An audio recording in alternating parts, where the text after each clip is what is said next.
I don't bite. Well, that's wrong. I do bite. They say resist is futile. That individual is out of style. It's a simulation, not a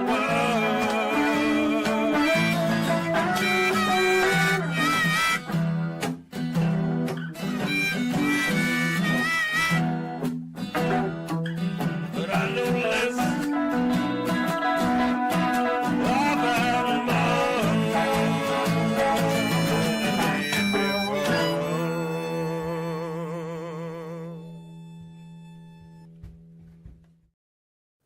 Hello and good evening. Star Trek The Next Generation, Season 2, Episode 20. The Emissary is over, and it has been since June of 1989, but we're just getting started here in this June of 2025, some 36 years later, as we continue our mission to watch every episode of Star Trek The Next Generation and talk all about it here on Live Long and Podcast, a live stream on YouTube, Facebook, Twitch, or you might be listening as an audio version.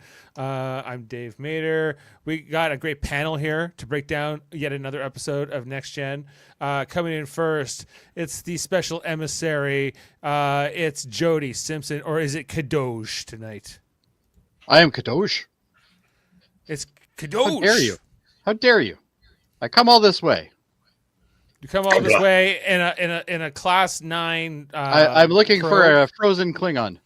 Yes. Well, I think actually, I have one coming right in here. It's bringing honor to the house. It is my cousin and yours. It's Davin Skellhorn. An unfrozen Klingon. TOS era, of course. Which, fun fact, stands for those old Skellhorns. Those old Skellhorns. Well, I didn't know that. I do entry to the lore. And rounding out our panel here tonight, it's the man with the great handlebar mustaches. It's the world mine himself. It's Chris. I'm here to play and talk. And these are friendly mutton chops, sir. Yeah. Play or talk, not both, as Worf would demand. Of course, this is the... let's take that down. As we're here talking about the Emissary, the 46th episode overall of Star Trek The Next Generation. Story by Thomas H. Calder. Teleplay by Richard Manning and Heinz Beimler. And yeah, this came out in June 1989. In this episode, the Enterprise is sent a half Klingon, half human emissary to help them deal with the 3/4 century old Klingon sleeper ship who believes they're still at war with the Federation. Of course, you could also call this the Alexander origin story, as this is the Worf best episode with Alexander in it ever. This is Worf's That might be true. Episode ever. It is true. No, there are DS9 episodes with him in it that are better, probably. Nope. Nope. Not for Jody. No. So okay, Jody, let's start with you. You're not always the biggest Worf fan. You're not the biggest Alexander fan either. Definitely not. So this is kind of the Alexander origin story, but how is this episode for you? Worf doesn't bother me in this episode. He does what he's supposed to do, which is good. And I do like the scene specifically with Picard when he's like, can we have, I think it was Data he asked for. He's like, can we have Data like escort her around instead of me? And he's like, is this for personal reasons? And yes. He's like, That's a great scene. Yeah. And then he goes, is there any professional reasons? No. He goes, I withdraw my request. I just love that. So this is one of the episodes with Worf that I actually enjoy. That still is kind of Worf centric. And I know Davin's like veins are popping out right now, but I don't enjoy the character, but I did enjoy him in this episode. Yeah, well, he's winning poker games. They call him the Iceman. He's the Iceman. And maybe that's a good segue over to the unfrozen Klingon himself here. Davin, of course, you are, a poker game. Like myself, a big Worf stan, a big fan of Worf. This is a great Worf episode, in my opinion.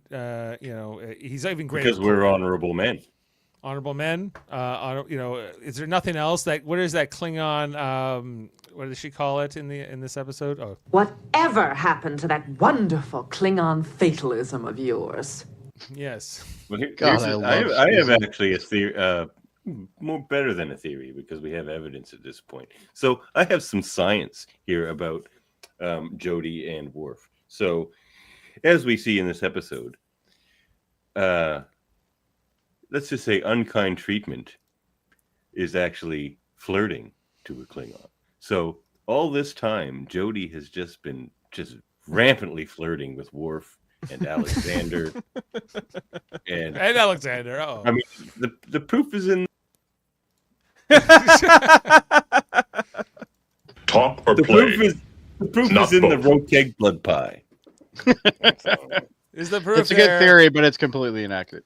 Well, we'll see. We'll keep collecting the data. All right. Yeah, Worf proposes marriage in this episode. He wants to get married. It doesn't happen. Of course, Worldmind. This is one of the great, guest star appearances, in my opinion. Here, Susie Plaxton, who previously played Dr. Salar in a previous episode. She comes in here as this love interest for Michael Dorn's Worf. I think a pretty good land here. Would you agree? Yeah, absolutely. Susie Plaxton is by far the hottest Klingon female in all of Star Trek, in my opinion. I will go farther than that, and I will say she is the hottest hottest Vulcan. woman in Star Trek. Perhaps that's the hottest fair. Andorian. Yeah, she was a She's great the she makes hottest. for a great Everything she is, Andorian she's hot too. on. But no, The hottest Q she's- for damn sure. She was also. This is one of the characters. Yeah, when I first watched this episode a while back, but this is one that always stood out to me. But she was one of the few characters that show up in early Star Trek that I'm like, I would like to see much more of this character, and she was so sparsely used and fridged. It's disappointing because this is a character that could have lasted through all. This 7 could have been a seasons. character that could have been a fairly regular character too. Like Yeah. you could have her in like 5 episodes a season, and it wouldn't be a problem, you know. That would would've be been Alexander thoroughly 5 enjoyed. more episodes a season. Yeah. So why realize did what we you end up just with said. Alexander and not with Susie Plaxton? Because Right. there's clearly a Well, difference fair there. enough. Spoilers, of course, to that season when they bring Susie Plaxton back as Kalar. This is after Worf has had discommendation. Duras, Worf's rival, kills her, murders her on the Enterprise. And I can't wait to get to that episode because I'm like, how did this happen? You got a while though. That's a great like, episode. That's like what, season 4? That's one of the best. No, later. I think Is it even later than that? I think so. It may be 5. Like all that Klingon stuff is in season 5, I think.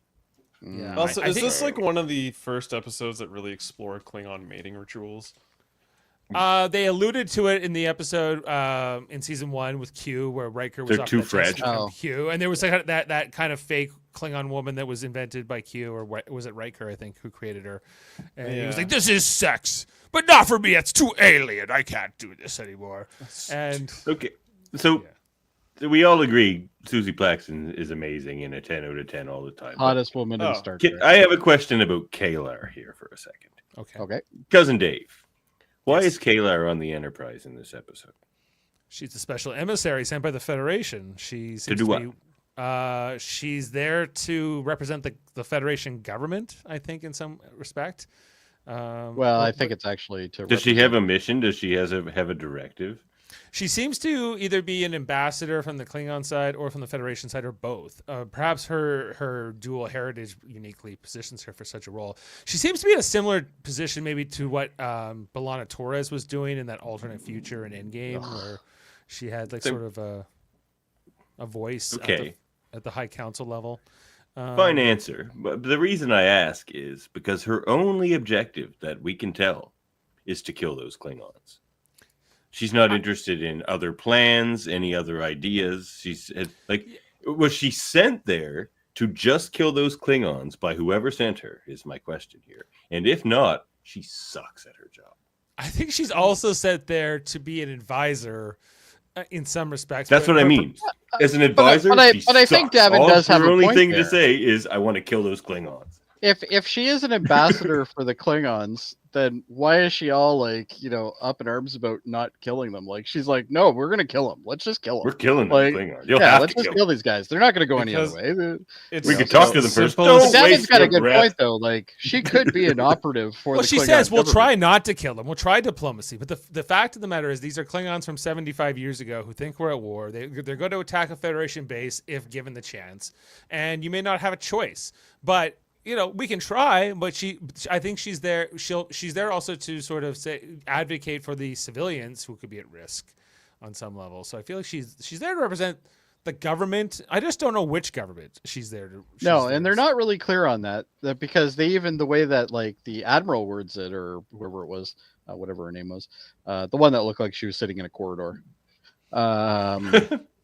She does. Like if you look at the background, her office it is literally a looks hallway. like it. No, it actually looks like a turbo lift that she's sitting in. Oh. Here's another theory. I'm just pulling this out of my butt, but she could potentially work for or be, work on behalf of the Khitomer Alliance itself and the treaty of the Klingons and the Federation, and that sort of being maybe having its own institution, like its own separate office that's created to sort of preserve that alliance, in these kinds of situations where that piece can get blown up. You have this intervention here from a group or an agency that is sort of making sure that that's not going to fall apart. Better how, young Samuel? I'm going to answer this, even though it really hurts me because I love Michelle Forbes. Susie Plaxton still is the better one. It does not compare at all to Jadzia Dax. Excuse me. In TNG, it's far Susie back. Plaxton, but overall, like when you bring in Battlestar Galactica and all the crazy acting she does in that, I gotta go. And True Blood, she's also in that. She's really good in Michelle True Blood, yeah. Forbes. Yeah. Okay. Well, guys, let's jump into the episode. Everything we see in this episode, of course, very Worf centric. It starts with a poker game. Pulaski once again at the poker game. Also joined by Geordi, Data, Worf, and Riker. Did you happen to get a close up of the chips? I think I did. Yes. Coming up here. Because Same shiny I ones they could- always use it. I couldn't totally make it out, but it almost to me looked like a medical logo, like the whole snakes going up the whatever they call that thing. I can't remember. The Starfleet medical logo.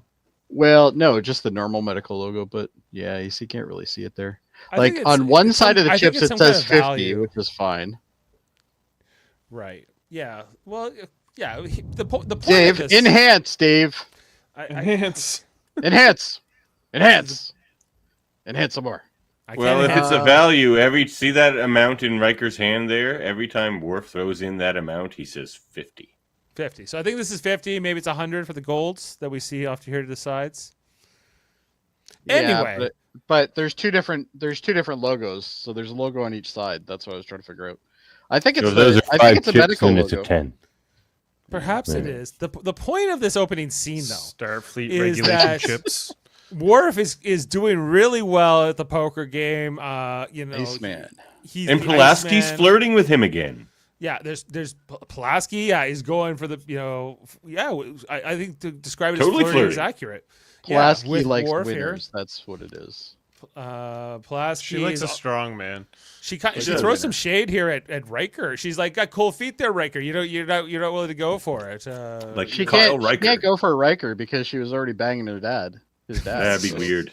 That would be odd. That's off limits. That's Yeah, against the Riker's off Hippocratic limits Oath. for her. That's- Riker can't handle that, to be honest with you. His daddy could, She- but She went for the stronger man in the Riker lineage. she did, Right. yeah. You are the Kalar. That's a good. Anyway, Worf he's really picked up this game really well. The poker. Data keeps blabbing on in the scene. Worf's saying play.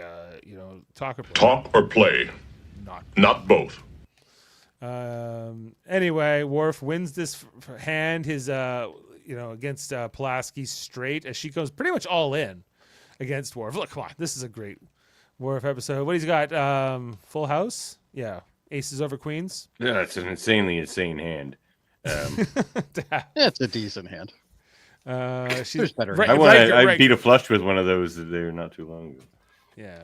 Pulaski's out. Worf's cleaning up here. He's got all the chips. He's I don't know. I guess because they're getting ready for another hand here, and Data's like dealing again. We're seeing not the super fast Data dealing. This is my problem with the scene. Well, one thing, he's not doing the super fast Data dealing, and I suck at dealing, and I like to have a shuffler, like a shuffler, because I can't shuffle very well either. So I like to have one of those machines where it's like. But I saw one on Google or somebody. Where was it? Anyway, it's a shuffler, but then it spins around and deals it out for you.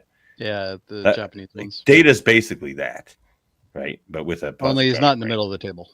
No, he should be. Maybe. Just but, but the other thing I don't like about this scene is how they switch up the type of poker they're playing every hand based on who's dealing. That's so annoying. And that's like some 12-year-old shit. That's 24th century poker there, Davin. That's he would get stabbed in the real life if he was just like, oh, these cards are wild now. Everyone would be like, what are you talking about? Like, get away from this table. What Fair enough.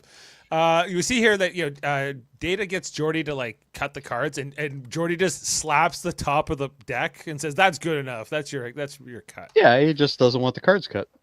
Yeah. That's well, anyway, they get called away before Worf can clean up even more. Jordy says, "You are bluffing," and Klingons never bluff. it's famous words here from Worf as they head to the bridge for an emergency call to the bridge. That's why he starts losing in all the subsequent episodes, because they know he doesn't bluff now. So he starts betting, they just know he is. They're like, Klingons never bluff. And then he never wins again after this, this episode. You might be onto something there, Davin. Anyway, they got this call here from Starfleet. It's ominous. They don't have any specifics. They just have to go really fast and intercept this probe or something. And that is basically the teaser of the episode. No more details given to us than that. So, but establishing here, because the ironic thing too is that Worf has this opening scene where he's playing poker and he's bluffing, or he's not bluffing. He says Klingons never bluff, but at the end of the episode, he defeats these Klingons, or he outsmarts by them bluffing. By bluffing. Yeah, that is pretty great. Proving that statement that he says here at the beginning is completely false. We get our that's title my thing about Kalar too, actually, because the end way to solve the situation is so simple, and she was just so close-minded to any possible dialogue with the Klingons or any kind of ruse or anything. I don't know. I just watched this. It's the only time this episode's hit me like that, but I watched it this time and it's like, what is Kalar's deal? Kalar's she's just there for Worf. It seems like she's there for Worf. I think in they intend her to be some kind of voice of reason, but she doesn't quite end up landing in that sense. No, I think she's supposed to represent the conflict he has between humans and Klingons. She's both, right? So is this the corridor? Yeah, there's the corridor right there. She isn't in a turbo lift. It looks like a turbo lift to me. Yeah, me too. It looks like they threw this together very last second. She doesn't even have a comm badge, which is the biggest thing that stands out. Oh shit! I never even noticed that. Yeah, no, she doesn't. Of course, if she has a desk of admiral size, she's pinned in and can't get out of this room. Yeah, how does she get out of her desk? She can't get out. We get Admiral Gromek in this episode, played by the great George Ann Johnson. And she says, well, there's a secret mission we need to go on really fast, Picard, to the sector. And he's like, can you tell me anything about it? She's like, no, you get no details. You get no information. This is top secret. What was the point of this call? Because they already knew where they had to go. They already knew they had to pick something up. I guess this was just a call to say, I'm an admiral. Don't screw this up. I've told you to do this and you're just going to go do it. Yeah, this specifically the reason was you're gonna pick somebody up and you gotta listen to them because they're gonna have the information. If she didn't call to say that and they were just like, go pick this up, they would be very confused. It's like, what's going on? Who's this random lady? And why did we listen to her? Yeah, fair enough. You're right. This is the credentials call to say who you're picking up is an expert and you got to listen to what they say. So kill the Klingons. They don't. She doesn't even really tell Picard specifically that she's picking somebody up, just that they have to intercept this probe that can travel at warp, right? And so then they're kind of figuring this, which is silly, for an admiral to just call up and be super vague and he's like, it's just so you keep the mystery for the viewer in the episode, but they probably could have wrote that better. That's kind of but at the same time they could have somebody tapping into their signal and listening to their shit, and they don't want that getting out. I guess worst case, Like, the What, the Klingons frozen are Klingons listening. are tapping into their signal? Or Yeah. Romulans. No. Just Romulans, or even the Klingon. Like maybe the larger Klingon Council doesn't want knowledge of this getting out, or Federation doesn't want this getting out to the grander public. Like that, this frozen group of Klingons could essentially kick off a whole war and break treaties with their actions. or the Federation is just like, we're going to kill him. So, But that would we don't want also anybody to know that we're going to go kill him. I feel like that's breaking treaties and stuff, So you're telling me that Starfleet has never broken treaties? I'm Never. not saying they haven't. I'm Well, certainly Admiral saying that Pressman they is try until not season to. 7. Shit, that Prime Directive barely gets run. I have this ship. This is the Tong. This is what they're going to find. The IK's tongue. Well, let's just in order that what we saw. So there's a whole sequence here where the Enterprise has to pick up Kalar's probe, which they deduce could hold At a warp person 9. inside. At warp 9, and it could, if you gave that person like a life support suit, they could potentially fit inside of this thing, but it would not be pleasant. A way to travel, individually. So they have to, pick this thing up, So this is basically, it looks like a torpedo. It looks like a photon torpedo that we were told it's a probe, and it can travel at warp 9, but how? How does this? That's what I was Dynamics. wondering as well. Where's the warp core? They just have a warp gun that just fires probes at warp. Warp 9, no less. Like, no, that's crazy. You'd have to have such sustained power Yeah, to go warp 9. If it was at warp 6, maybe I could, or I wonder something. I wonder if Kalar was actually part of Section 31. Like, no surprises here. I'm gonna rate this episode high, but there are definitely some writing. foibles this in episode has tons of We're not stuff meant to that- think about it too hard, guys. On the first viewing, it's all mystery. We don't know what this. That has to be a T-shirt because Dave says that a lot during these TNG reviews. We're not supposed to think about it. Stop. No, stop thinking about it. This is the first time you ever watching it, and whoa, what could this be? Could this be a person in some she traveled coach style? Yeah. That we see that they have to track to be in this thing. I'd at rather warp. be in one of those than a Boeing. They got to maneuver. Get O'Brien's on the job here yet again. An appearance of O'Brien as he beams on the probe casing. The real hero. Little coffin here. That's a good shot of him there. Pulaski's here to do the examination, and Picard sends Riker down to meet them. So I don't know if you guys noticed, but between the time when Picard sends Riker down to when Riker shows up, like that dude flew down there. Like he didn't just dilly flew dally. down there. No, he was down there and like. but this is on deck 4. I think it's only a couple. It's not that far away. Transporter room 3. Well, I also guess. don't think Susie Plaxton is in that thing at any point because she's too tall. Like, she's a very tall lady. Yeah, And, well, not till they take it off that we finally see her in it. Because here they take it off, and then they. See, I think that's a different thing. I They think cut we away. only see her in close-ups. No, that's Susie Plaxton right there. You can see. I know her. it is. Maybe but that that needs was to not be that on other camera, thing. Gavin. He thinks Oh, like, yeah, this part is yeah. just a built part. There she is. She Yeah. is lying in the whole thing, unless it's a. Oh, she Oh, is. that's- Well, crap. that's I guess gotta be she's her, Not yeah. as tall as I thought she was. Yeah. find out how Pulaski tall she is is. scanning with her medical tricorder, going, "This is weird. I'm getting unusual readings here." Then there's I had the Kalar action figure too from Playmates, and she came with this mask that she wears I here had that. when she comes out of the here. this probe. So here Yeah. she is. Yeah, and the mask, And there's- right? There's the mask. Yeah, it comes from this opening here. Yeah, exactly. She pulls it off, and we get the reveal. It's a Klingon woman. It's actually a seems. very attractive Playmates. It looks like Susie Plaxton. Yeah, I have one of those too. As she I introduces unfortunately herself do not. as in my Kalar, collection. wearing not a Klingon armor, I would say, more of a civilian style, but kind of Klingon inspired, outfit. I think looks that's more of Romulan. like a flight suit. Almost more Romulan. Good Yeah. observation. It there, does yeah. look Got the Romulan. triangles and the. Yeah, it's very Lots of triangular. triangles now going that, on now there. that you point that out, which is normally a. But her She's a forehead's spy also for the triangle, too. Romulans, she's a spy for the. and that's Romulans, why she's perhaps. trying to kill the Klingons. Yeah. We just figured it out, fellas. Pulaski By the says, way, what- Susie Plaxton, I just found out, Dave, is 1.87 meters tall, which She's pretty equals tall. to almost less than 6'2". two. Less than two. Then. Yeah, see, that And doesn't look 6'2", because when Michael Dorn is only 0.03 meters taller than her.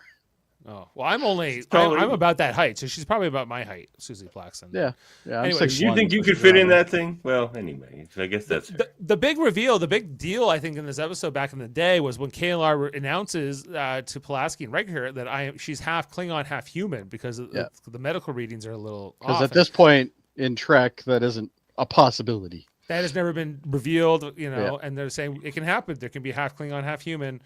Get used to it.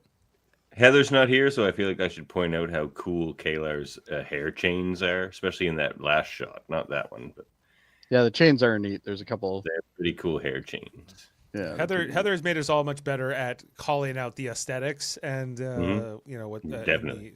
Well, between you and her, like, we got all that stuff sorted out now. Though contrast to that, go back a Uniforms shot if you could, Dave. Contrast to that, her shoulder microchips or mini printers or whatever these are, not great. Mini printers. Those they're are like clearly the extra. Those flashes. are the extra links that you get when you buy a nice watch. You know how they give you extra links. Okay. Okay. Casio.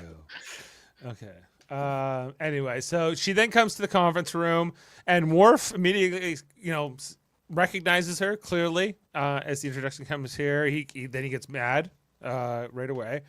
And How could you be mad when she walks in? Like, my God. This is He's a flirting. fun question from Norman here. The best character of Susie Plaxton in Trek. Are you asking, or are you saying she? I think that's a statement from him. But I think Yeah, it's a feel like this is statement, statement.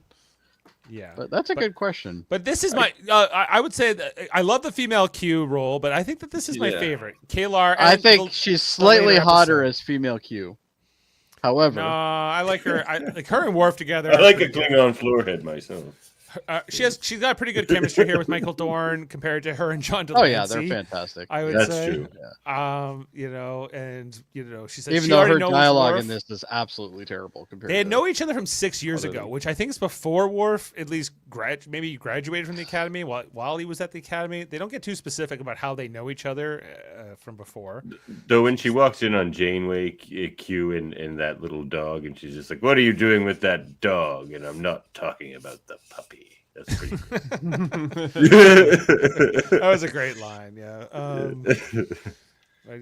Anyway, so Worf, they're here. We get the briefing here in the observation lounge with the senior officers and Kaylar explaining that there was this sleeper ship, the IKS Tong, that has been, I don't know, for whatever reason, gone for 75 years. Back to the, I guess that would be more around It the was time. on a cryo mission or something like that. They were like putting stasis to be. I forget the destination, but I assume they're putting stasis to unleash hell. This is Well, the it's- 24th century. it was- Have we that was figured too out yet vague. this? Like, or no, this is the 23rd, right? This So- is now the 24th. So they're from Now the the late 23rd, early 24th. Yeah. They're from basically the time of the undiscovered country. I also like and when those she events. calls Tom Paris Helmboy ambulatory. Oh bird. boy. Yeah, I remember that. That's good. But That's a good one. and later in exposition, we get this explanation that there's not even a record of why the ship was sent out as a sleeper ship. That maybe it was a classified mission or the records were lost, but they don't really know. This And it's was never really early explained. TNG. We never got backstory. Like, surely they were never meant to sleep for 75 years. Well, this is the Like, best that we makes get. no sense. This is any kind of explanation is pretty much in this exposition in this scene. So they're out here; they don't really know. But when they wake up, they're going to be in a sector of Federation space that has all these vulnerable colonies, no real defenses, and they're going to attack. And They didn't Kaylar's get like, very far in 75 years, did they? They must have been just like creeping along at impulse or something. maybe they were cloaked too the whole time, and so Yeah. you could find them. Anyway, like- but Kaylar is saying we're gonna have to kill them before they kill other people. They're not going to listen to reason. We've summoned a Klingon ship as well, but they're 2 days away, and by the time they get here, they may have attacked many Federation civilians and killed people, and so we can't allow that. So the Enterprise is closer. We may have to intervene. The whole thing with Kaylar coming here in the probe was that they could save like 6 hours by her coming. 8 hours, I think they said. Or 8 hours, whatever, for the Enterprise, and so they can get to this region and to the Kong that much faster. And Yeah. so, like, Which they still all know is not going to be fast enough. Like, which is basically Kalar's point, I guess. Like, she's not They very said- open well, to maybe. solutions They're- once they they're get there, hoping- but she's like, you're not getting there on time. Then later on, they have this plan. Well, if we get there and the ship is still in cryo mode, then maybe we can just keep it in cryo mode until the Klingon ship shows up, and then we'll be fine. But Kalar's saying the good chances are you're gonna have to fight them and you're gonna have to kill them, or they'll destroy their own ship, basically. You know. Yeah. And that's just all. That was a good point. I enjoyed that.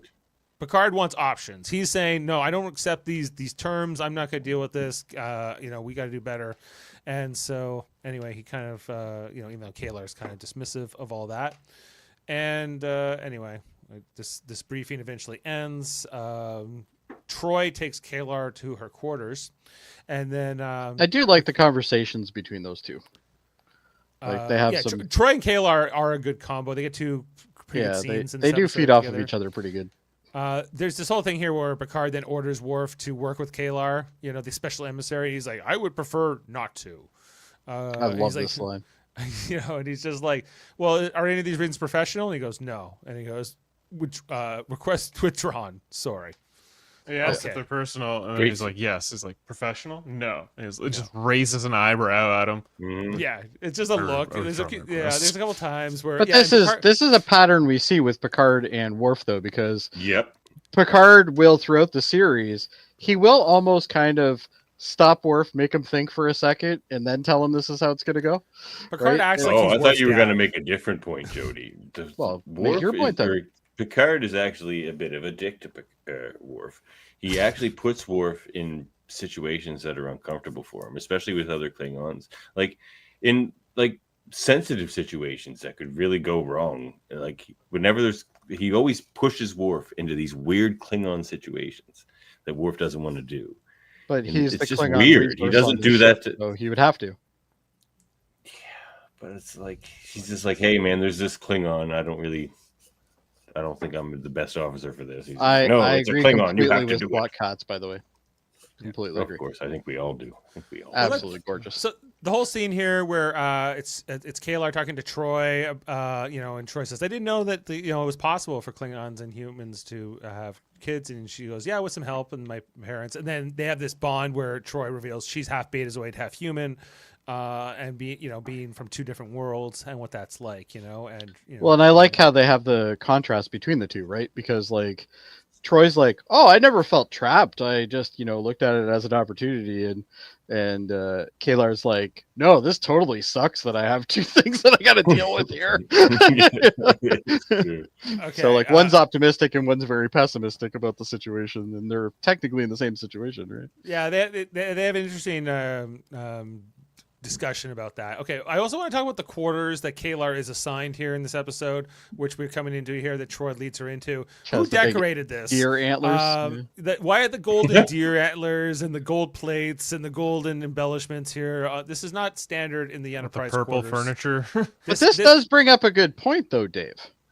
Do the replicators automatically season your food? Because if they do, why do you need a salt and pepper shaker on your glass table? Because it's a personal thing.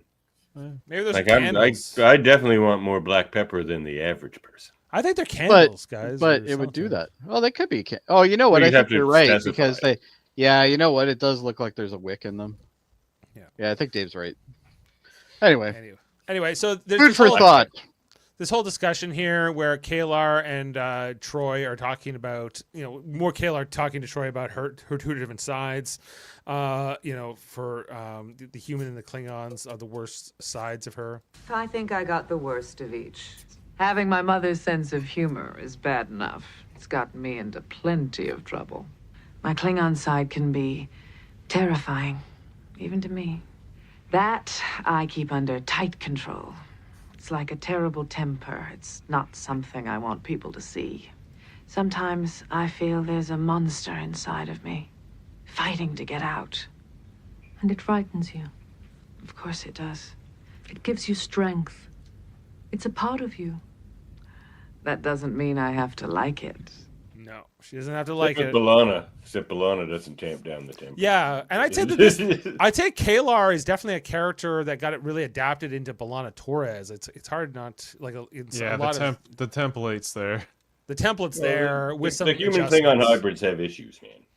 Of course, B'Elanna has a human father and a Klingon mother, whereas Kalar has the opposite of that. But but definitely in terms of the struggle between the two sides, being very human-like in terms of demeanor, but then can be fierce and violent as a Klingon, is, and so that duality, I think very relatable. I think for any person who's got like any kind of like temper or any kind of prone to like maybe go, I'm so pissed off, and B'Elanna, you can't punch 7 of 9, but I want to punch 7 of 9, Captain. Yeah. B'Elanna. I want to break her arm. Is that okay? No. So we have this scene down here where I guess Worf has been assigned to work with Kalar. So they're going to work in this lab, I guess, to check the data banks for possible solutions on what they're going to do. We get Kalar in her new outfit here. So she brought a change of clothes, or she's replicated some It clothes. gets better. This is a great outfit here with the tight. It is a great outfit. 10 out of 10 on that outfit. This is a 10 out of 10. This is a solid outfit. You know what? Kalar. I never give out 11s for anything, but my God, that outfit. Yeah, and I like the one she has on the holodeck later, but this is The holodeck better. one's great too. Yeah. It's like gold painted hair clips on her arms and like waist. Yeah, it's Don't like you dare insult this. I think I'm it's not- kind of a I'm call just to saying, her, dude, her that's heritage. That it's kind of I'm got just this kidding. human and Klingon kind of influence. Kind of It feels does, like as well. yeah. So full body here. Anyway, Worf's still very grumpy with her. You are late, and why are you not here? And she's like, "Aren't you happy to see me?" They kind of hash out some of the details, but he's not having it. He's mad at her for some reason. I don't really why. But Because she wanted to have He's a playing relationship hard with to you, get. didn't He's not mad at her. He's just he's hard. Well, clearly she ended it. he? Oh, Right. spandex Yeah. is a privilege, and I like I it. don't bite. Well, that's wrong. I do bite. You don't have to be a Klingon glacier. Don't tease Worf. Jody like that, Susie Claxton. I might have to leave for a bit. I'll be in my bunk. I gotta go, guys. Yeah. He's just like Yeah, talking- there's the hair chains there. I love they're those. They awesome. look great. They're trying to figure out what to do about this Klingon ship, and she's like, it's all over. It's never going to work. And he's like, There are always options. come on, Exactly. Worf's a good Starfleet officer and a smart guy. The She's thing in the just like, there are background- no options. We're killing Klingons tonight. Yeah. So the thing in the background there with the tunnel, is that the same thing that's from the tunnel of the girl who threw herself into the plasma stream or whatever in season 7? no. tunnel. thing Is next that to not Worf? Waller? Yeah, This- or is this it just like a is the picture? Or screen something? of a It's just- spiral galaxy. Yeah, it's just the Oh, guy. is that what it is? say. Okay. Yeah. Yeah. But anyway, Worf is trying to say, I've learned things. I've grown as a person. My experiences aboard this ship have taught me most problems have more than one solution. Damn Yes, they right. do. What experiences has he had? Doesn't Nagina? matter. You know. What? Q? Jumping over things Uh, and getting thrown around? Like that's literally all Walking- he's done in 2 seasons. Walking through Armis? dimensional doors. Anyway. Was They it- get was into it an argument Armis here. already? Did we get to Worf And not Worf putting Kate- out his Moriarty nose quick enough. at this point? No. Yeah. Anyway, so he says there are always options. She doesn't. She thinks they're gonna have to kill these Klingons, and she doesn't really want to have this meeting. And they eventually get into it. But it's clearly that they got some chemistry here. Everybody, if she marches out. The here. dialogue though is just not good. Meeting They cut from the adjourned. The scene they cut from the episode, which I think would have added Oh quite really? a bit I to don't the know what scene episode, they cut. actually was during the love making scene between Worf and Kalar. Worf calls out the name Dr. Pulaski. So they cut that because I guess they didn't want to keep that romance going. But We get well, I guess they knew there was only a couple episodes left in the season. They didn't know what the future was for Pulaski yet. and that's so true. They didn't go That's that way. true. Kalar comes back to her quarters here. And she's very upset from her argument with Worf. and she decides to smash her coffee table. Much like Duras will smash her through it in 2 seasons or whatever. Whoa, Too too soon. Foreshadowing. Yeah, sorry. Yeah, too soon. Yeah, maybe it's a foreshadow here. She had a baby. It was She had a very baby. tragic. But I guess that outfit also helps her, like with the gauntlets smash the thing. She then, kind of calms down after smashing the table. But just then, who's at the door? It's Deanna Troi. And She felt that Klingon rage a couple of corridors away. Yeah, she's I'm like, just ooh, I gonna better walk." get over there. I better ding ding. No, she was probably on the bridge and said something along the lines of, "I sense there's some deception." Like Yeah. that's literally all she probably did, and then She's like, like, "Oh, do you calm down." did your special Betazoid powers tell you that? She's like that on the broken table that you're upset. Yeah, which I I did feel like that something, line. Captain, but I don't know what or where or who. But It's ultimately, almost like Kalar's like, "You're ridiculous, lady." She's like, Troy- "Yeah, I know." Troy They sends like each her- other. They're They do. yeah, they get along. Troy sends her to the holodeck. Why don't you use the exercise program on the holodeck to blow off some steam instead of smashing the coffee table? So we get I Kayla know and we're her. spawning over Susie Plaxton, but she's a great smile. These outfits are just getting better and better. She decides to change into a different outfit for the holodeck here. So she Well, goes. yeah, this is her This sweatsuit. is my favorite outfit. This is the one that the action figure has. It's the Yeah. with the purple Yes. sort of velvet cat suit with sort of, but it also has armor kind It's of built into it, one-sided, too. right? Like Yeah. the other side of it's just black.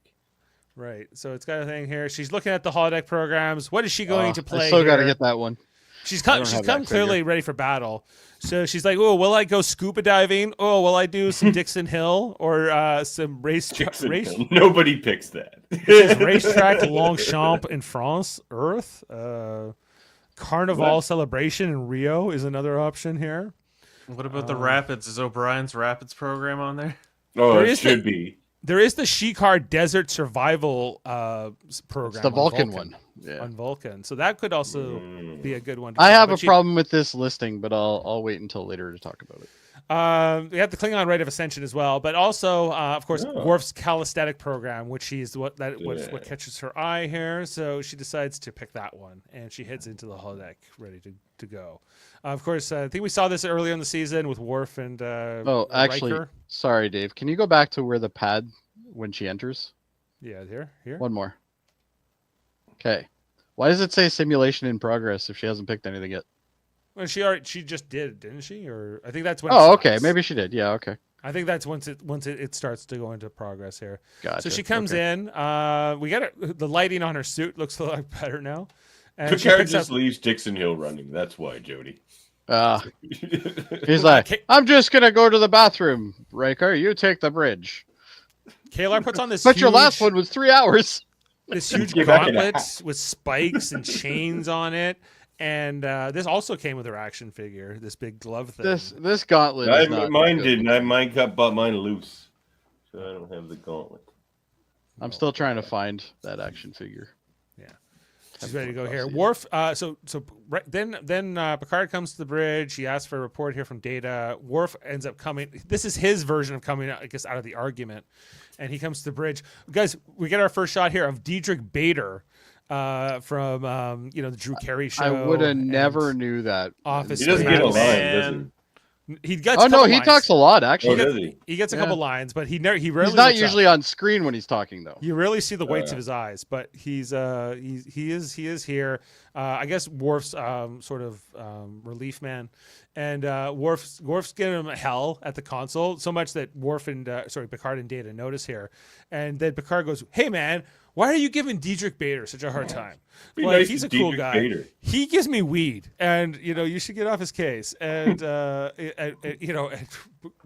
Worf wants to check the weapon systems. Riker says, "We just checked those systems."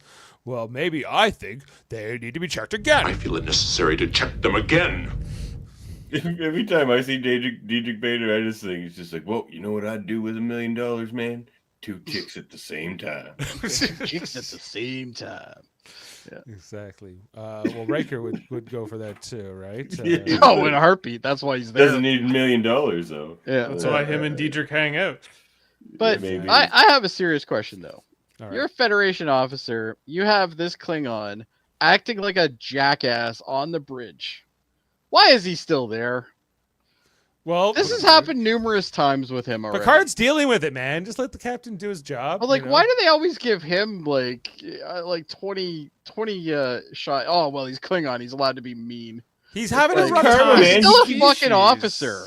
He's He out keeps of. forcing Worf into these shitty situations. He just asks to not be. There's a hot They Klingon woman here. They're gonna give One or both. Okay, that's right. They should honestly be grateful he's not killing Picard and taking over the ship. Yeah, I am Well, that would relaxed. definitely get him kicked out of Federation. yeah. Come on. Well, I mean, that's why they've got to deal with his grumpiness. Worf Because gets a otherwise he would little, just be killing grumpy everyone. here with the But captain. this is also the guy though that usually Picard will say something and then he'll calm down, right? So it's like, why do we have to go this far? Like, tell him to shove it down his throat like he's supposed to and move on. Well, and Picard deals with it. He just gives him this look after Worf gets a little uppity with him. Yeah, like if I was Picard, I'd have him off my fucking bridge by this point. He's like, I order you to relax immediately. Get the hell out of here. Go get laid. If that's what. And then Worf is like, Yeah. fine, I will. And There's so, a Klingon chick here. You know what to do. Yeah. So Worf then decides. I don't know. I guess he goes to look for Kalar. Okay, Maybe, I don't know if he. This is the problem that I have.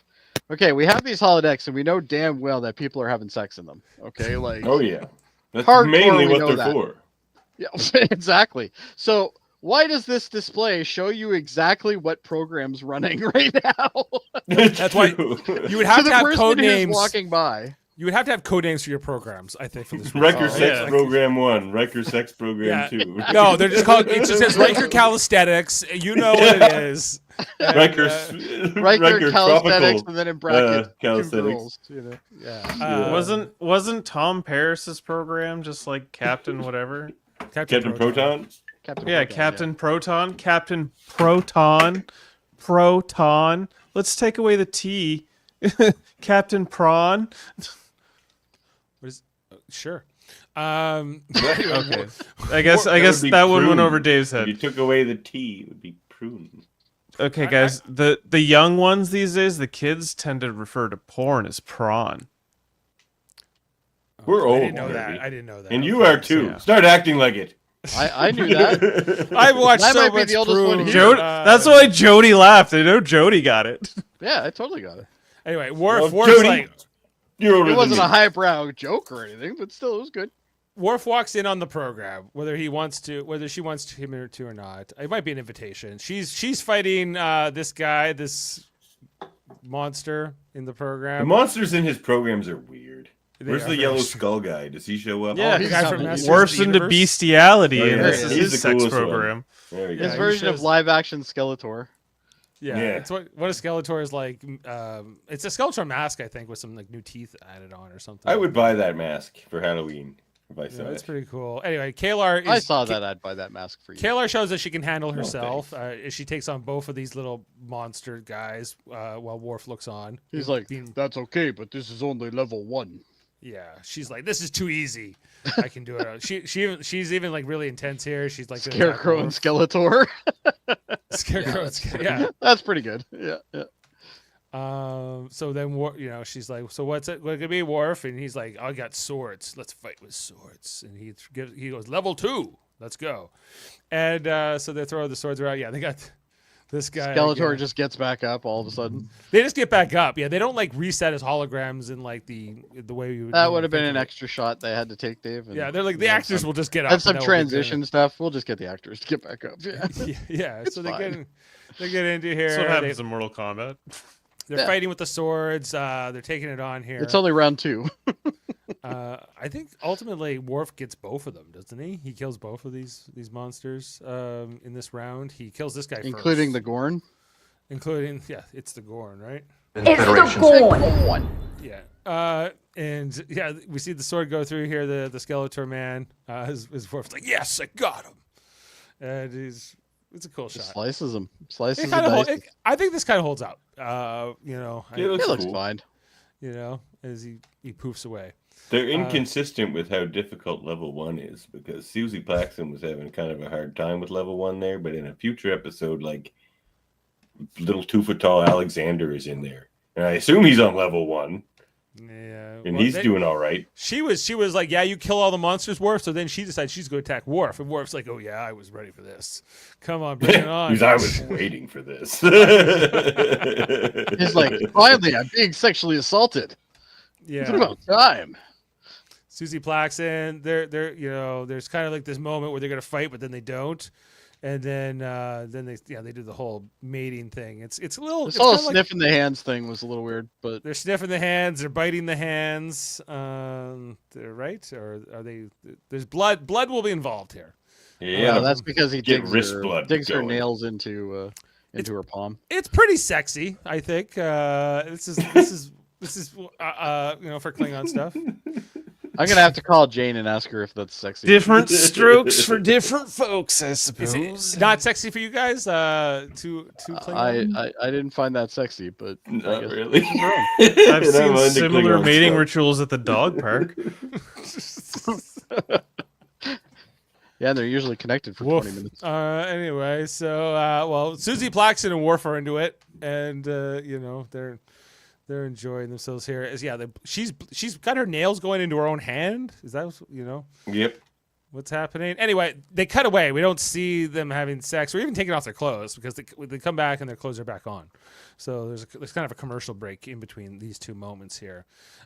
She has like her cat suit back on, but not the armor part. Worf is no longer wearing his sash. The sash came off in the heat of Walk it of all. shame. Why didn't we do this years ago? We were too young. We weren't ready yet. Now we are ready. To be married. To be married. We'll start a farm. He gets up here and he declares that we must be married. On the farming colony of Galt. We're getting married. My mother will make some Roteg blood pie, and it will be glorious here. Yes, I was there. I was possible. Where is this? Get hungry?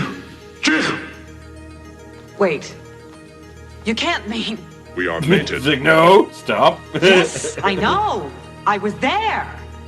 I was there. I love her reaction though, because her reaction is basically my reaction. I'm like, I'm never getting married. Let's get married. Okay, here's my real question: is Worf a virgin before this moment? It feels like it. No. It feels. I mean, it. I'm saying I yes. mean, yeah.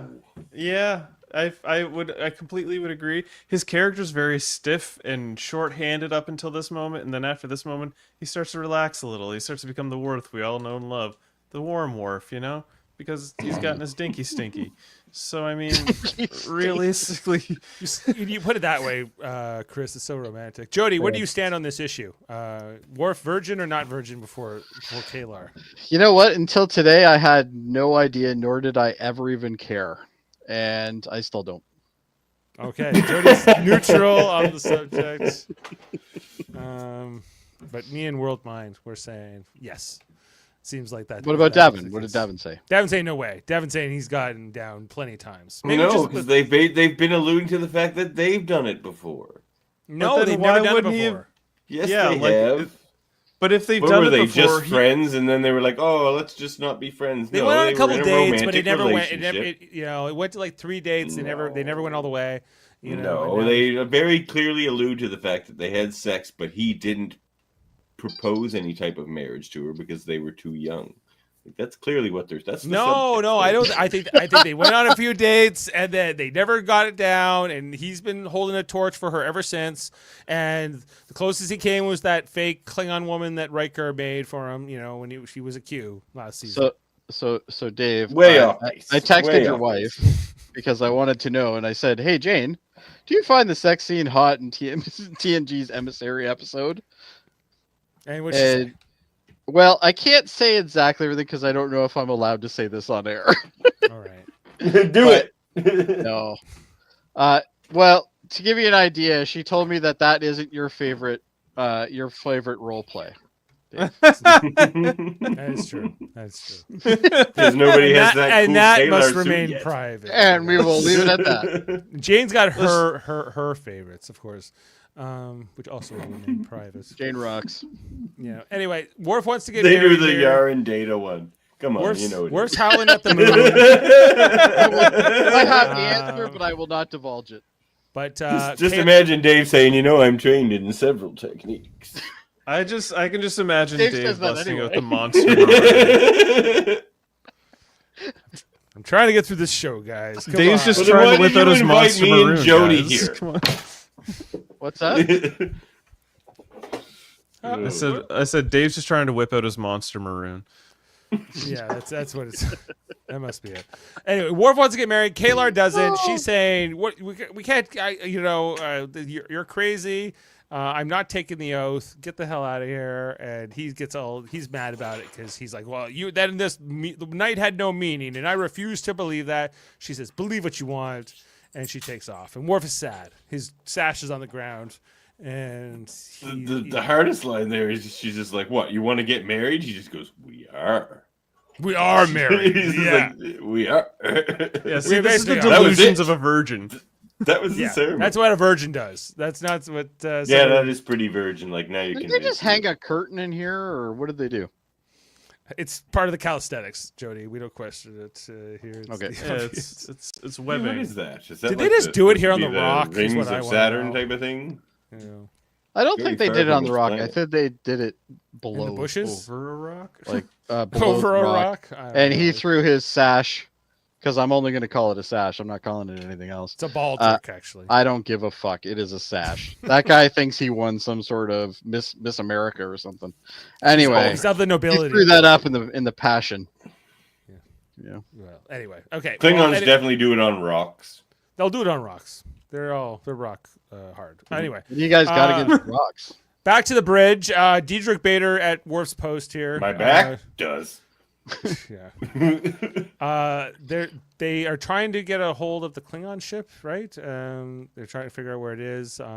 Anyway, so Worf goes down to talk to Kalar, and this time he brings Data with him as a chaperone. Which is hilarious. He's like, Pussy. I want to be at the conversation where Worf got Data. He's like, "Hey, Data, come with me. I got a meeting with Kalar, the emissary." You know, Well, Data's not going to say anything. He's just No, like, okay.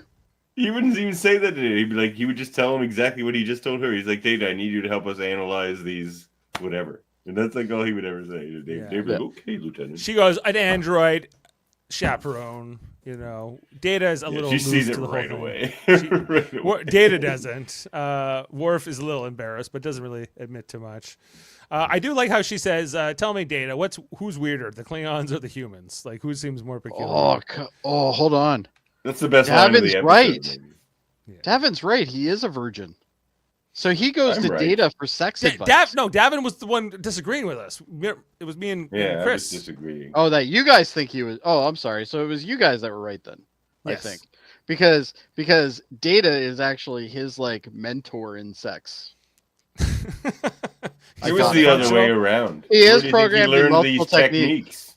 You think Sung knew those techniques? No. He learned Worf only knew those about from- pain sticks before Kayla.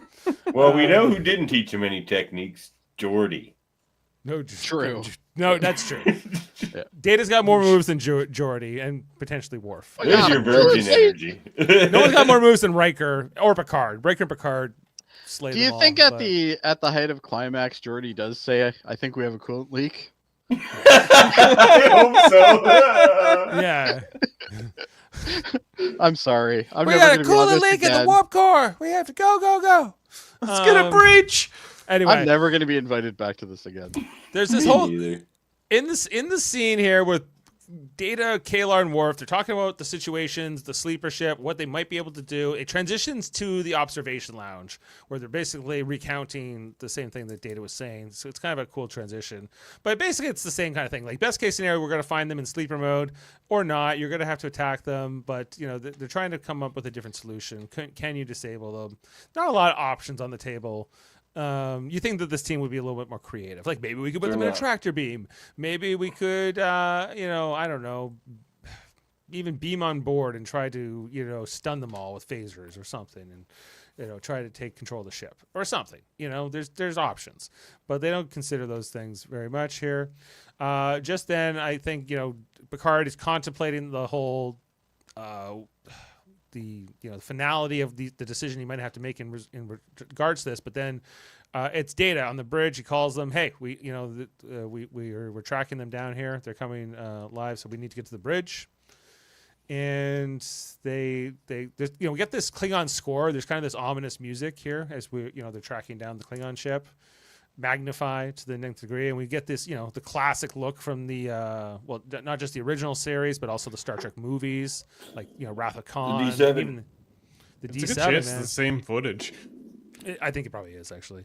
They And used a lot of redone footage. there's a good moment here where Data goes, "Oh well, they could be all still asleep," and then they fire their disruptors, and then he goes, "Pff," or I could be wrong, Which it makes you wonder, why did Data sensors suck ass in that moment?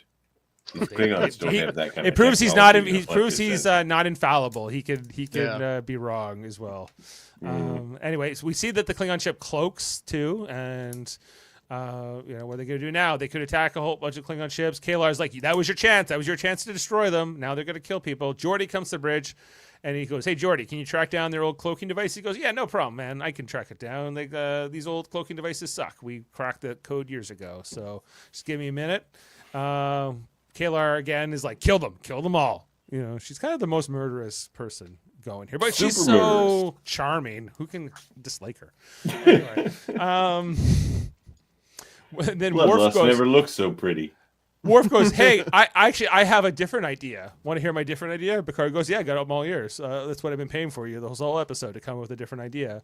So they try. Finally, you should have said. So there's this whole moment here where, Worf and Kayla are not present here on the bridge. Instead, we got Diedrich Bader at Worf's post, who is, they're going along here. Cool. So don't bring that porn here, And Jody. she was from a sitcom in the '90s too. Or that prune. Back rather. there. Yeah. Anyway, so I think they finally do track down the Klingon ship, and it fires on them. Cloaks again. There's a close-up of Bader, not a Mater. Anyway, they're going along, and then So is a Bader better or worse than a Mater? Maters are better than the Baders, but the Baders are okay. They're better. Anyway, so finally, You could have named your son Diedrich, and you would have had a Diedrich Mater. I could have had Diedrich Mater, or maybe it should have Biedrich Mater. Or I don't know. I digress. Anyway, there's this whole moment where That's I what we guess do here. Worf and Riker and Picard leave the bridge, and instead we come back and the Klingons go, "Who's there on the view screen?" But it's Worf and Kalar now in full Klingon regalia. I love Worf's outfit here. It looks amazing. Great. So does hers. And hers too. Yeah, it looks killer. But he's got like the whole coat and the gold embellishments on everything. And I would wear that vest he's wearing, or that coat, or whatever. I would. the whole thing. The whole thing looks amazing. It looks like, and they're really doing him up here to look like a higher ranking Klingon, from the High Council, working alongside now the Starfleet officers. And he goes, "You fool! Haven't you thought that maybe the war could be over?" He's like, "Your Federation trickery knows nothing." Well, believe your eyes. And I'm basically just, going around. Trust your eyes. Or is your brain still stuck in its long slumber? It is long slumber. What are you saying? Are you saying I'm a dumb Klingon? Yes, I'm saying you're a stinky Klingon, and you're no good to your mother either. Well, I'll tell you. Well, that's kind of like me paraphrasing, guys. But this was a great moment, I thought, where Worf got to be like the captain. He got to really kind of own the scene. According to Picard, it's his first command. I guess it's the first time he's really in command here on the bridge. Really getting to be going along here. He eventually, he says, the war is over, everything else, your long slumber, and he's just about to. He walks away from them. He says, "Well, you can die in ignorance or whatever." And he goes, "Wait, maybe not. Maybe take down the shields." "Did you take down the shields, Diedrich Bader?" "Yes, he did, sir." "All right. Well, Kalar's coming over. She's going to be running the show, and she'll be taking you home. And welcome to the 24th century, Captain," says Worf. Cool scene. I love the music too, with the Klingon score from is that from Motion Picture? I guess where that I think it is. I think you're right. Jerry Goldsmith score.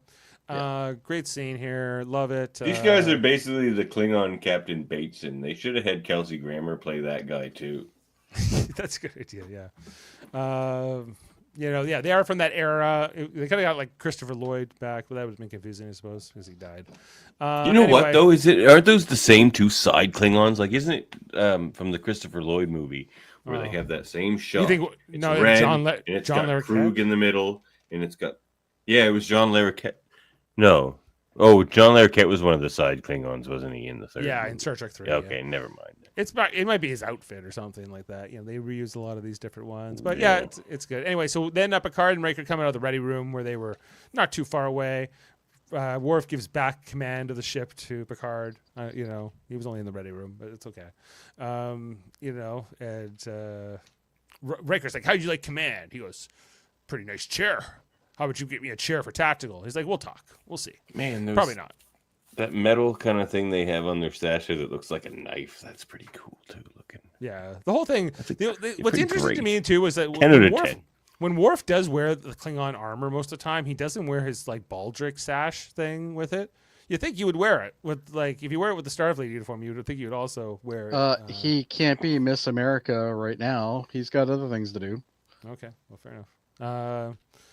Even 75 years ago, like, I don't know, they might recognize his house or something. I don't know. Like, he probably shouldn't wear the family baldric in this situation where he's trying to pretend to be something. Maybe not.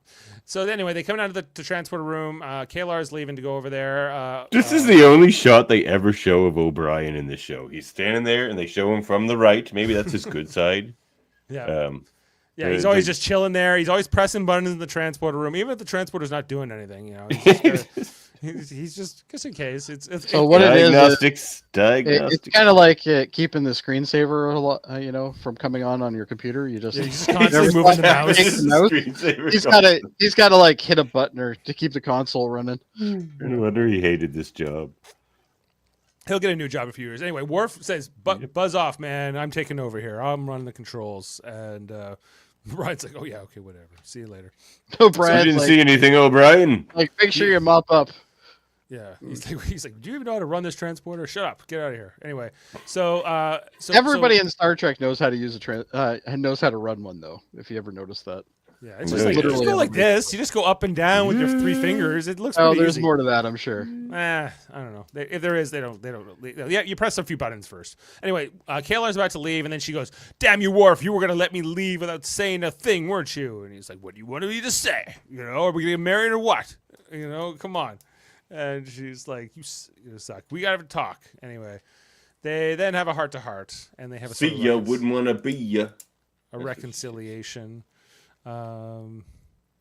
She's like hitting it and quitting it. She's like, I'm done. They kind of admit their feelings for each other, and that there's more to it here. That she was tempted to take the oath as well. And she's like, "I'll be back in a year with a 4-year-old child. I'll see you soon. I'll be back with a baby. And we'll just to die in that episode. So." So Kalar leaves here, but I'll be back for child support. They leave on pretty good terms here. They reunite in the episode Reunion, which I don't. What season's that? How good are terms though? If she doesn't, it was in 1990s. Maybe not. Reunion season 4, so she comes back in 2 seasons. Season 4. Yeah, that's what I thought. So. When Alexander will be 2 years old, but will already be about like 6 in human years. Yeah. So 4 maybe. Yeah. At the youngest. Anyway, so finally she says, "We will see you again, Worf." He beams her away, and he's like, I'll holding a torch for you, Kalar, until we cross again. And that is the episode. Oh, but there's also the kind of like after the credits go away, Worf has like this very satisfied look on his face. I just wanted to break that down. Does anyone have trivia ready? Jody, have you got any trivia? I can do it. Okay, that'd be great. All right, so this episode takes place in 2365. Did you take Davinoff? No. Oh. I haven't touched anything. Oh, okay. Where'd Davin go? He's right there. Oh, I can see him. Okay, he's back. We good? Okay. Yeah. Now he's gone. Uh-oh. Now it's the other one. Great. Unusually, this episode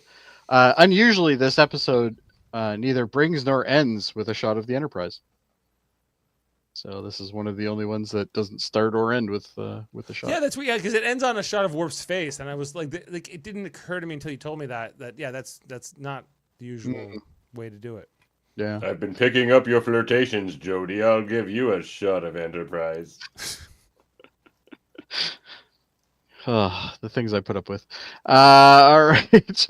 A star chart first seen behind Dietrich Remick in Conspiracy makes another appearance in the tactical room. So that star chart that I thought was a tunnel, that's actually from another episode. So there you go. This episode features the fourth completely different version of an admiral's uniform on the screen. Yeah, I didn't like it. Where's the comm badge? It's got the stupid, the vertical looking pips that look like they would be irritating to your collar. No, I can't abide it. Yeah, I agree. Footage of the Klingon battlecruiser was reused from Star Trek: The Motion Picture, with added disruptor and cloaking device effects. Yeah, that was like Chris called that. How comes no one is asking me about my preferred role play? We've seen it. It's like on the holodeck. You've gone through 2 levels of it. Yeah, exactly. What happens at level 3, Worf? Yeah. Well, Skeletor Jody, takes you his would pants look off. fabulous as a Nausicaan. All right. Susie Plaxton had previously appeared in one episode, which is the Schizoid Man or Dr. Schizoid. Solar. But this is a better role. Yeah, Solar's a Schizoid very wall-like. But yeah. What else do we got here? We also got not a lot, really. Oh, Susie Plaxton, who played Kalar, and Anne Ramsey, who plays Ensign Clancy, were both regulars on the show Mad About You. Plaxton was Dr. That's the show. Close. Paul's sister-in-law, and Ramsey was Lisa Stemple, Jamie's sister. So they both appeared, which is kind of cool. All right, and was Dietrich Bader on? Yeah, he was on the. Well, the next one's about him actually.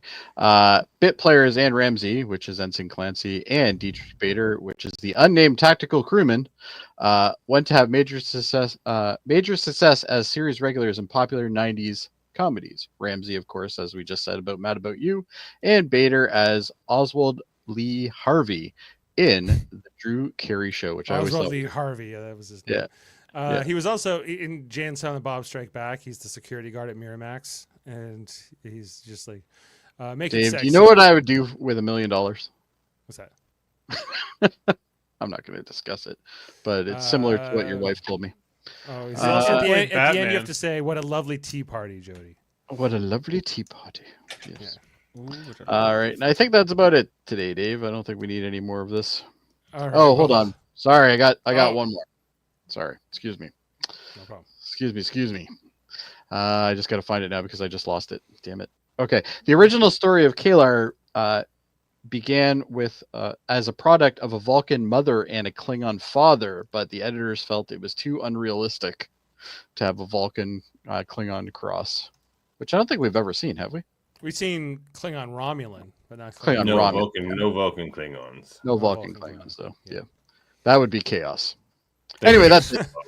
I think that would be a fun couple. I don't know about you. Like we almost got that in Voyager with was it B'Elanna Torres and what was the other guy? Vorik. Vorik. Yeah. If he had hit his way, He wishes. He wishes. Yeah. That would have been a Vulcan human Klingon hybrid. That would have been a lot. No, it would have been a Klingon Vorik hybrid. He's kind of lame. He was being for a Vulcan, kind of lame. Well, he's not in this episode. Let's rate this episode, everybody, and see what we want to score it. I'll go first. The Emissary. I like this episode, despite the plot holes, despite the it's just. I think it's a great Worf episode. The actual storyline doesn't really matter too much to me. It's I don't think is what you really remember. It's more that Worf's ex-girlfriend comes to the ship, they hook up, she leaves. That's kind of what this episode is, and for me, that's good enough for an 8. I enjoy it enough.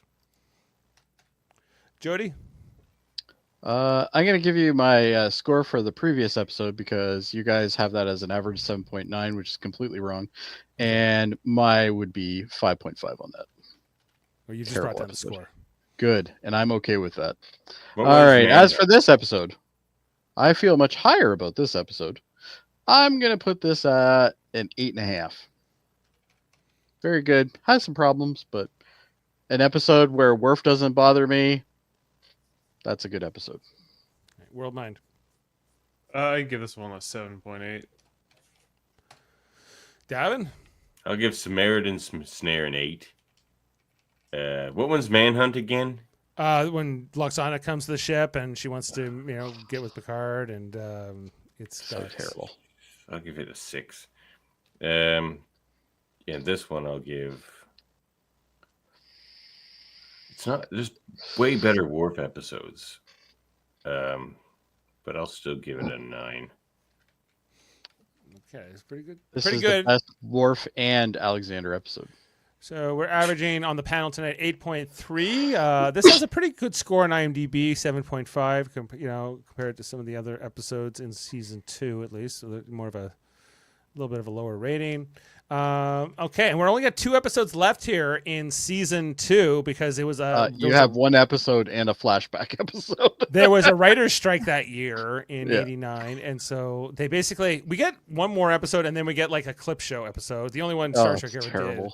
And It's and then crazy. we're going to Terrible. wrap up season 2 here of Next Generation just in time for Strange New Worlds season 3, which is coming out. So we're going to be doing that on Thursdays. Or the countdown to 26 episodes. And then we'll be back for season 3 of TNG after we wrap season 3 of Strange New Worlds.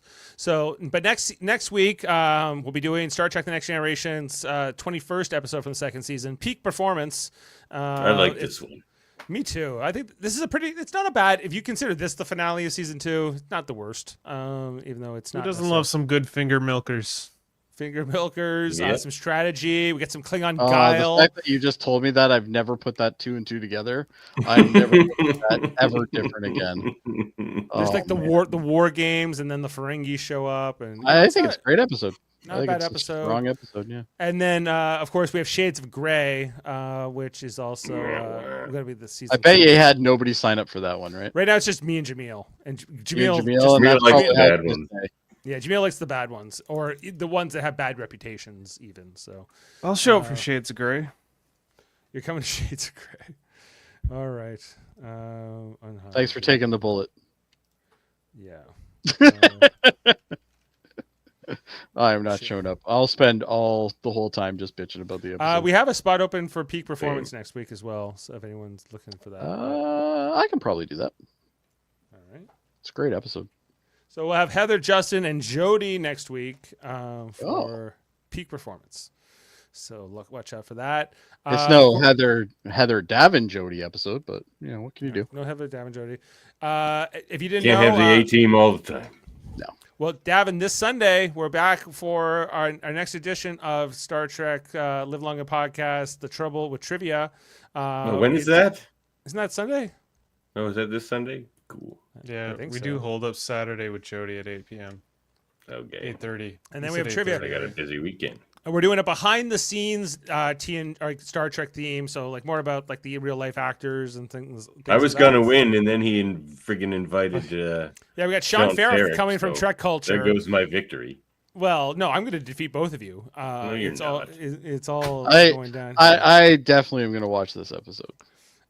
This should be good. But Sean, Should be great. if I can defeat Sean, I'm going to feel pretty confident. You're not going to too. defeat Sean. I will defeat Sean. It will happen. I That man mark my loses words. his No. pants for Star Trek. There's no way. I had to crop out his lack of pants in this photo, but so he's just I have him on Facebook. I can guarantee you that exactly is what that shot was from. I've seen more Sean Ferrick pelvic region than I ever intended to. Yeah, You know what? me It's too. fabulous though. I I mean, don't feel that way, At but this glorious- point, I'm just like, yeah, I've dude seen it has many the ability times, to so. show it off. He's, He might as well. he's a glorious man who's showing the fun, and I appreciate it. Exactly. I have no idea what you guys are talking about, but I'm still gonna win that trivia. Well, here it comes. Watch out for that Sunday. Of course, Just, every Monday. there's no pants related stuff. Yeah, Sean Ferrick's gonna beat you with his pants off. Yeah. And every Monday we're here for Don't ask another. him to stand up. And every Monday we're here for another review of For All Mankind. We just kicked off season 2 this past Monday, titled Every Little Thing, and we'll be back this Monday for episode 2 from season 2, titled The Bleeding Edge. Watch out for Good that. show. Good show. Very surprised. We're doing debates on X-Rated this week too. X-Debated is back. Oh yes, I heard Ryan's damn. going to clean up. That's the word on the Man, street. everybody thinks so. I I Beat him on the Trivial Debates X-Men one, so he's out for revenge. He's out for revenge. Watch out there for Ryan. Round 2, is it? Yeah. Yep. Okay, and you said hold ups on Saturday. Is there anything else I've missed, everybody, or is that all the plugs? We got Trivial Debates at the end of the month, June 27th. It's going to be Fantastic Four. And we got the theme is Fantastic Four? Yeah, the Yep. theme's Fantastic Four.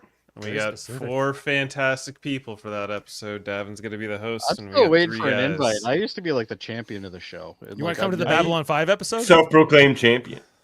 Not self-proclaimed, proven. Well, Jody, I've got you. I've got Oh, it do you have me on notioned something? that. Yeah, I believe you're going to be. I want you to be the host for the TNG episode in September. Oh, okay. I'll do that. Yeah. Is Dave going to be part of it? He's more than likely going to be part of it, and then it's probably. and I'm going to be win.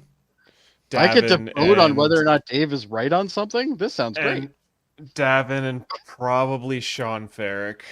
Oh, I can't But beat then- you at trivia, but I will beat you at debates. sir. Sean Farrick is so nice. He'll be. I don't think he'll do that great. I don't think he can do that. Yeah, I'll Yeah. beat both your guys. He won't want to be mean. He'll be like, "Well, maybe you have a good point there." And, that would And I'll be fun, like, so- you know what? Screw you, Sean Ferrick. Yeah. That's what I'll say. No, you get to know him. He's too nice. Okay, yeah. Is that all? That's it, guys. Right? Well, thanks everybody for being with us. Trivial Debates coming up at you soon, and Coolant leak coming at you. Coolant leak. Go, Leak. Yeah, and we'll see you next I'm time. not detecting any leaks. Somebody get a on towel. All right. Good night, everybody. I didn't know it was possible for a human and a Klingon to produce a child. Actually, the DNA is compatible, with a fair amount of help. Rather like. Beam up some Star Trek content with Live Long and Podcast. Tune in to X-Rated, the X-Men animated review show. Artistic interviews with graphic histories. A roundtable movie discussion with Hey, did you see this one? And movie reviews with Hold Up, a movie podcast. And while you're at it, spin a few records with Eamon on Track. Watch us duke it out on Trivial Debates. And let's chat about TV with the Super Mater Brothers. It's all here on the United Federation of Podcasts.